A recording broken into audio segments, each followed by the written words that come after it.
If you are starting, growing, or leading a nonprofit right now, you might be seeing how grants are changing for nonprofits this year. Now, we're in a moment where some federal grants have ended or shifted, which has then had a ripple effect of sending more organizations off pursuing private grants, leading to some more competition and honestly, more confusion about where to even focus at all.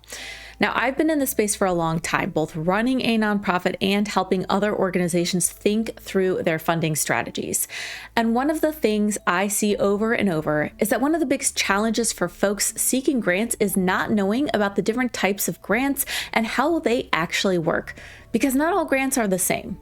So in this video, I want to talk you through 7 common types or sources of grants right now, what they are, how they tend to work, and a few tips on how to approach applying for these grants to give your organization its best chance of getting funded. Now let's start with corporate funding, because this is one of the big areas that's really shifting right now. So to clarify, when people say corporate giving or corporate grants, they're actually talking about a few different things that sometimes get grouped together. So you might have a separate corporate foundation, which is a formal nonprofit arm of a company that gives grants. You might have internal giving programs like employee matching gifts or employee-led grant committees, or even local store level giving. For example, I know Walmart and Whole Foods often provides grants to local nonprofits in their service areas. And one of the big trends that we're seeing in 2026 is that companies are putting more emphasis on employee engagement when it comes to their grant making. So instead of just writing big checks, they're asking, are our employees involved? Are they volunteering? Do they care about this cause? And according to research from CECP, that's the Chief Executives for Corporate Purpose, employee engagement has become one of the biggest drivers of corporate giving decisions in recent years. So what does that mean for you? It means that if you're applying for corporate funding, it's not just about your mission anymore. It's about how you can connect that mission to the company's people. For example, instead of just submitting a grant, you might invite employees to volunteer, offer a site tour or visit, or even ask if they have a local giving committee. And especially with those local store level grants, sometimes the best move is just walking into your local location and asking how their community giving works. It's a lot more relational than people expect. Now, the second one I want to talk about are community foundations and United Ways. These are some of the most overlooked and honestly, some of the most accessible funding sources, especially for smaller or medium-sized nonprofits. A community foundation is exactly what it sounds like. It's a foundation set up by community leaders to pool together funds to support a specific geographic area. So you might have Los Angeles Community Foundation or Nashville Community Foundation or something similar in your region. And then United Way organizations operate in a similar way. They pool funds and distribute them to local causes. Now, the key difference here is that these funders are deeply focused on local impact. They care about what's happening in your community and what issues are the most prevalent, who is being served, and whether your work aligns with their regional priorities. And this is where I want to point something out. One of the biggest mistakes I see is people treating these like anonymous applications when in reality, these are relationship-driven funders. We forget sometimes that grant makers are human beings too. And that means that, if you can, find their websites, reach out, talk to a program officer, share what you do, and ask how their grants are evaluated. They are real people behind all this. Because often they'll tell you exactly what makes a strong application, and understanding that can completely change your chances of success with these types of grants. Now, I do want to take some time to talk about micro grants as our third grant type, because they're often a really great jumping off point. Microgrants are smaller grants, usually somewhere between $1,000 or $5,000 in range. They're especially ideal if you are a newer organization or you're testing a new program or piloting a project or just trying to build some early traction. One example of a group focusing on microgrants is the Awesome Foundation, love the name, which awards $1,000 grants each month to nonprofits in participating cities. But you can find a variety of businesses and organizations offering microgrants all over the place, often in your own community. Whereas you might use a grant search tool to find bigger name foundations, for these types of grants, you want to research websites for small businesses in your area, especially local law firms, car dealerships, or others, to see if they do these grants or giveaways, because they'll usually share them on their website or social media. And the thing is, a lot of people overlook microgrants because they feel small, but especially when you're first starting out, larger grants are going to be harder to obtain, but these micro grants can be a sort of stepping stone to help you pilot an idea or show proof of concept or build credibility so that you can be eligible for those larger grants later. Fourth, let's talk about technology and equipment grants. And these are also a little different because sometimes they're not cash. They're what we call in-kind support, meaning a company is donating services or products instead of money. Some well-known examples that you might have heard of include Google Ad Grants, which offer free advertising credits. This can be important since if your nonprofit can't be found by the people looking for it, you're going to miss out on supporters and connections that can really help you. Another example you might have heard of is Amazon Web Services, which provides grants for cloud infrastructure support. Then you've got Canva, which offers a free pro version for nonprofits for their extensive graphic design suite, and TechSoup, which is technically another organization that aggregates discounted or donated tools for nonprofits. And I know thousands of organizations already use them to reduce their tech costs.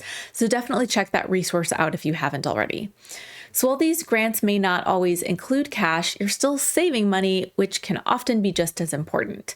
You can find many of these using a simple internet search, technology grants for nonprofits or something like that, or by the specific grant name like those I shared. Fifth, we are getting into private and family foundations, and they can be a little mysterious. But real quick, I just want to clear something up. I've heard some people confuse public charities with private foundations, but they are different. Private foundations are typically created by individuals or families to manage their charitable giving. They are vehicles for distributing their wealth and assets to causes they care about. And there are a lot more of these than people realize. There's over 100,000 private foundations in the United States, for example, but most of them are operating really under the radar.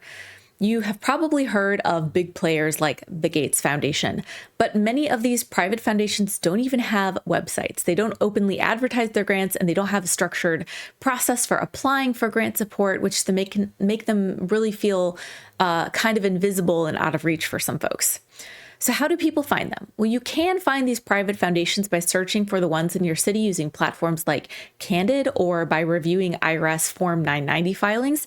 But in many cases, just like with community foundations, it comes back to building trust and relationships. Sometimes the person behind a private foundation is that bank CEO you meet at a Chamber of Commerce meeting, or that retiree you encounter volunteering at your community garden. That means that engaging private foundations is often about making sure that your nonprofit is discoverable by the people behind these foundations. You need to create strategies to get and stay visible in your community, build and demonstrate credibility, and meet as many people as you can so you can be found by the right people. Now, in my personal experience, a great way to approach this is by meeting with people or organizations that you already know and then asking, who else do you think would be interested in our work? People tend to give you great recommendations for who else you should talk to, increasing your chances of meeting and building a relationship with someone with a private foundation. It's not fast work, but it is deep and impactful, and it will increase your support for the long term. Now, sixth, and kind of related to private foundations, I do want to take a moment to touch on donor-advised funds, or DAFs, too, because they're kind of in the same family as those foundations I just talked about.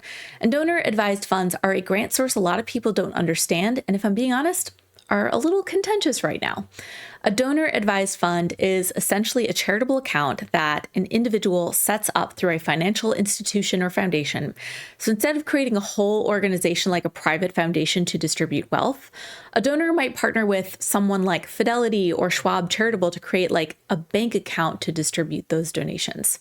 So they put money into the account and then they get the tax benefit from doing that, and then recommend grants to nonprofits over time. Now, DAFs are growing. According to the National Philanthropic Trust 2024 report, donor-advised funds now hold $250 billion in charitable assets in the United States.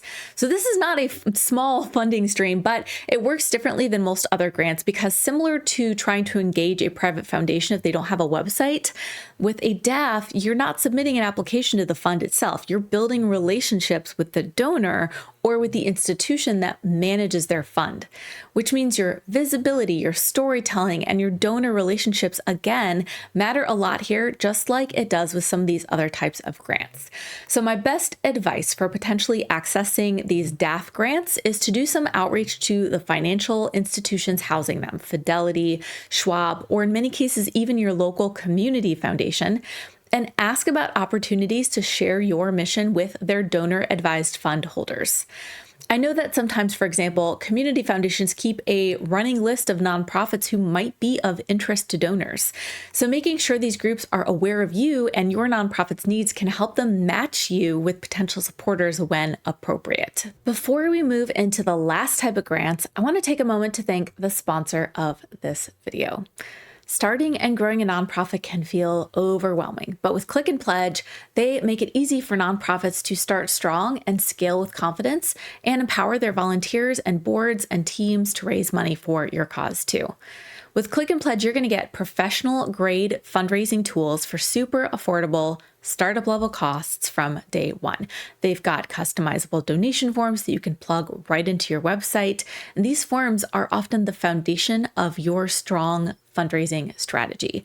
But Click and Pledge also has a number of other tools included in their affordable flat monthly costs that you can use as your nonprofit is growing, like in-person and peer-to-peer fundraising features, video fundraising with embedded donation links right in the videos, text-to-give tools, donor management, Salesforce, and other integrations, all included with no contracts or surprise add-on fees.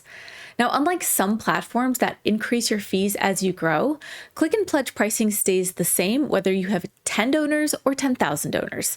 You can use the QR code and link in the description to check out Click and Pledge, book a demo, and get your first $25 monthly fee waived. Seventh and finally, let's talk about government grants. And I want to talk about these with a little nuance because, as I mentioned at the beginning of this video, this is where things are shifting the most right now. Government grants and contracts can come from federal agencies, state governments, or local municipalities, like your city council or county commission. Governments routinely make grants or contracts with all sorts of organizations, from for-profit businesses to nonprofits, all to deliver the services that government can't deliver. And the way that these typically work is that the government sets a strategic priority for a few years, like improving housing or public health or environmental protection, and then focuses on funding nonprofits who help deliver on that priority. In other words, government views nonprofits as partners in helping the government reach its own goals. So in theory, these grants can be very impactful, but in practice, they can also be very competitive, very complex, and closely tied to any changing political priorities. What we're seeing in 2026 is that some of these funding streams have been reduced or restructured, which is part of why more nonprofits are now competing for less funding. That said, there are still opportunities, especially at the local level. For example, some cities offer discretionary grants where a city council member can advocate for funding for a nonprofit in their district. And these are often smaller, maybe 20,000 or so, but they can be more accessible if you're engaged locally. So if this is an area that you're curious about, one simple step is just reaching out to your city council office and asking how local funding works and what opportunities exist for a project like yours. You can also start with a simple internet search to learn more about your local or state government's priorities or plan for the next couple of years to see if your organization's mission aligns with their goals. Now, I've known several organizations to receive local government support, and it's often more approachable than people think. So if you zoom out for a second, what we see is that what these grants have in common is that they're not just about finding money, they're about understanding the different systems that grants operate in. Each type of grant that we just talked about comes from a different system: corporations, private foundations, governments, etc. And each of those systems has its own priorities, decision-making process, and relationship dynamics. So if there's one thing I hope you take away from this video, it's that it's not about finding and applying for all the grants that you can. It's about figuring out which ones are going to be the best fit and most accessible to you based on your unique mission and growth stage. Because when you match the right type of funding to the right stage of your organization, everything gets a little bit easier. So maybe your next step is just this: pick 1 or 2 grant types that feel the most aligned with where you are right now and spend a little time understanding how they work more deeply. And if you want more support as you're starting or building on your efforts, I do share additional strategies and yes, even grant opportunities every week in my free newsletter for nonprofit leaders and changemakers. I'll share the link below, and it's also on my website, changemakercafe.com. Now in the next video, I'm going to share some of the hard human parts about starting a nonprofit that you just can't learn from AI and how to navigate them with grace. So subscribe so you don't miss that one. I'm Amber Melanie Smith, and I'll see you next week. Bye.